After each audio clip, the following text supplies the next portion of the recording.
tous, aujourd'hui petite présentation du MN99S. Donc c'est un petit 4x4 électrique acheté sur AliExpress pour 60 € à peu près. Il n'est pas tout récent, je crois que ça fait 4 ans à peu près qu'il est sorti.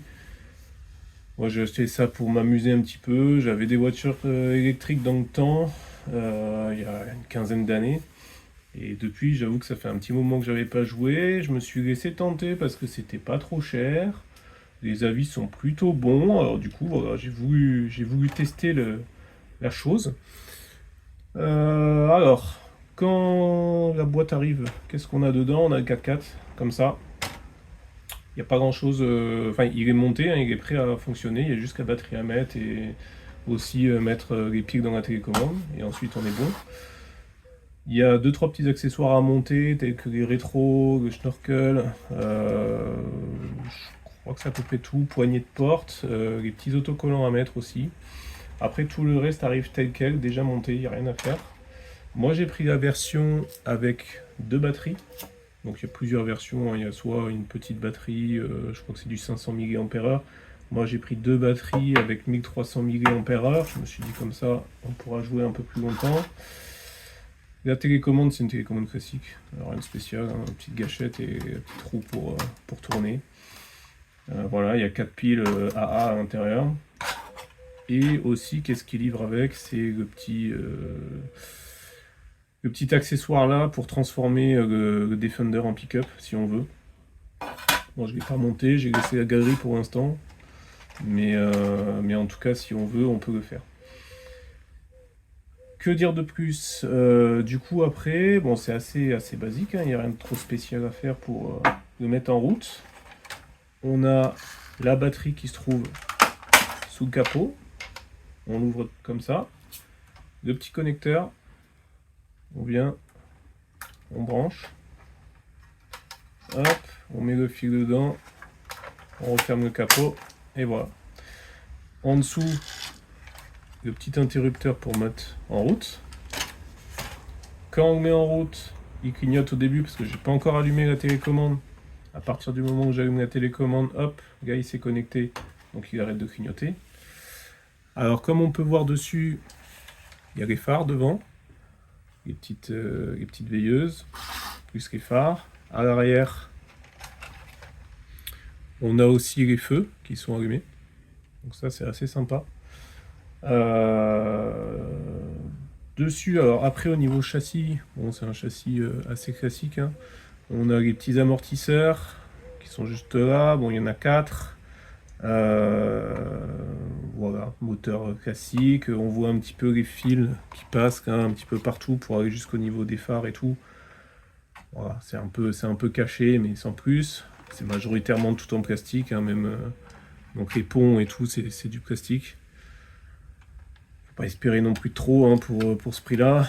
Pareil au niveau de la direction, ça reste du plastique devant. Le petit cerveau qui se trouve juste là, ici, là, le petit cerveau de direction. Et voilà. Alors après, qu'est-ce qu'on a du coup? Il y a une petite fonctionnalité qui est un peu sympa. C'est quand on tourne, il y a le clignotant là du coup qui se met à tourner.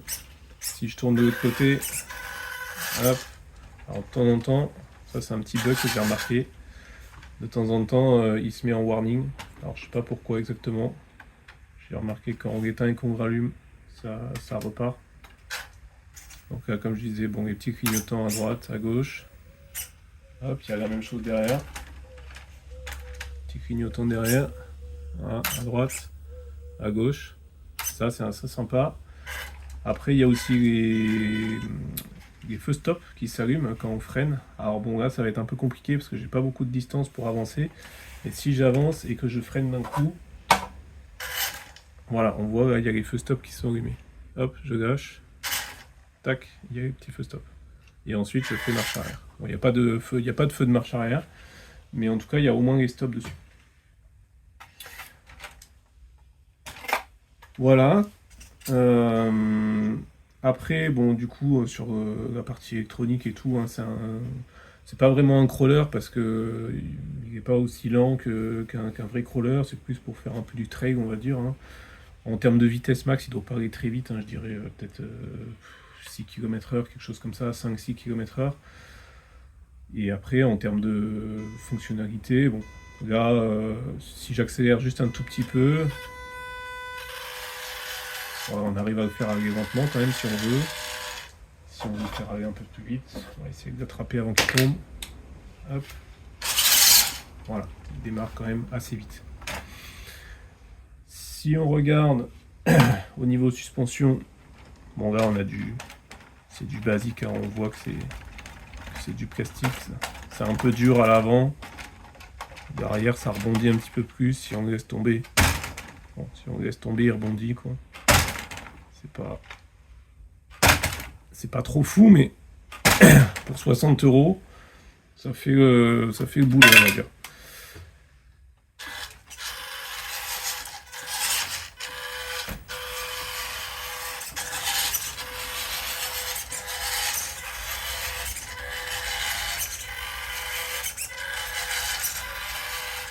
Ça braque pas super bien, mais bon, ça permet quand même de s'amuser un peu. Une petite chose que j'ai remarqué, alors je vais mettre quelques images en extérieur après hein, que j'ai prises. J'ai déjà joué un petit peu avec. En soi, on s'amuse bien, c'est sympa. Pour le prix, franchement, c'est bien. Faut pas en attendre trop non plus, hein, parce que voilà, ça reste un petit jeu de plastique à 60 €. Mais franchement, pour le prix, je trouve ça déjà pas mal. C'est quand même assez sympa. Ça passe plutôt bien. Il est assez haut, donc au niveau pour passer sur des pierres ou quoi, c'est quand même bien. On reste pas bloqué tout le temps. Petite chose que j'ai remarqué, que je trouve un petit peu dommage, c'est quand on va tourner, par exemple quand je m'avance, le cerveau il est monté sur le châssis, il n'est pas monté sur le pont. Donc du coup là si je tourne, hop, on voit que la caisse, elle bouge avec. L'amortisseur il se plie en fait que d'un côté, parce que en fait c'est le côté qui va tirer le plus sur l'axe de direction, et du coup il va aussi faire fléchir la direction, quoi. Je sais pas si ça se voit trop bien en vidéo, mais là on voit la roue qui monte là. Hop. Voilà. Parce qu'au niveau de l'axe, en fait, c'est monté comme ça. Et le cerveau, on voit qu'il est pris sur la caisse et pas sur le pont. Donc du coup, forcément, vu qu'on tire sur le bras, vers la gauche, et ben la roue, ça joue aussi sur le débattement. Ça, c'est un des petits trucs je pense à corriger. Il y a des pièces qui existent pour ça, j'ai vu, qui permettent de monter le cerveau sur le pont. Comme ça, au moins, on n'aura pas cet effet-là. Deuxième petite chose que j'ai remarqué, c'est qu'il manque un peu de couple. C'est-à-dire que sur du plat, il n'y a pas de souci, ça monte, enfin ça roule bien. Sur la descente, ça va bien aussi. Par contre, dès que ça monte, il va vite se retrouver bloqué. C'est-à-dire que, alors c'est pas, il est bloqué parce qu'il n'arrive pas à monter, c'est juste qu'il est bloqué parce que soit, je sais pas si c'est qu'il manque de couple au niveau du moteur ou est-ce que c'est au niveau du contrôleur qui manque en puissance. Ça va faire partie des petites améliorations à faire. Pourquoi j'ai acheté ça aussi, c'est pour pouvoir m'amuser à le bricoler pour pas cher. Parce que voilà, en termes de voitures radiocommandées, il y a un peu tous les prix, hein. Ça commence à 30 € jusqu'à plus de 1000 €. Clairement, moi je regardais le Traxxas, le TRX4, mais bon, on est à 600 et quelques euros. Alors c'est sûr, on n'est pas du tout sur la même chose, hein. En termes de 4x4, il y a les blocages de pont, il y a la boîte à double vitesse et tout. C'est un autre monde, hein, clairement. Mais bon, là on est à 1/10 du prix, on est sur du 1/12 en termes de taille. Donc ça reste quand même pas mal.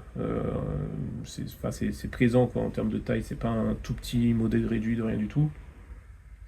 Et j'ai vu du coup sur AliExpress qu'il y avait vraiment beaucoup de pièces qui étaient dispo sur ce modèle-là. Alors je pense vu que c'est parce qu'il est vieux. Et il y a aussi pas mal d'autres caisses qui sont montées sur le même châssis. Il y a aussi la marque WPL qui fait quasiment les mêmes, avec peu de différence. Et du coup les pièces s'adaptent aussi bien sur l'un que sur l'autre. Donc moi, là, dans un premier temps, ce que je vais faire, j'aimerais bien réussir à corriger ce problème de coupe, histoire que ça monte un peu mieux dans les montées. Je vais commander un moteur, j'ai vu qu'il y avait un moteur 370 avec une boîte en métal. Je vais le commander, je vais le monter, et on verra ce que ça donne, si ça coupe toujours ou pas. Apparemment, la boîte, on perd un petit peu de vitesse, mais on augmente le couple. Donc on verra bien si ça va corriger ce problème, j'espère. Et sinon, bah, si ça corrige pas le problème et qu'il y a toujours des coupures, et ben ça veut dire que c'est le contrôleur qui envoie pas assez de puissance. Donc voilà, je vous laisse sur quelques images faites en extérieur. Je mettrai quelques petits commentaires dessus pour montrer à quel moment ça coupe. Et bah, je pense qu'on se retrouve pour une prochaine vidéo pour le montage du moteur et de la boîte.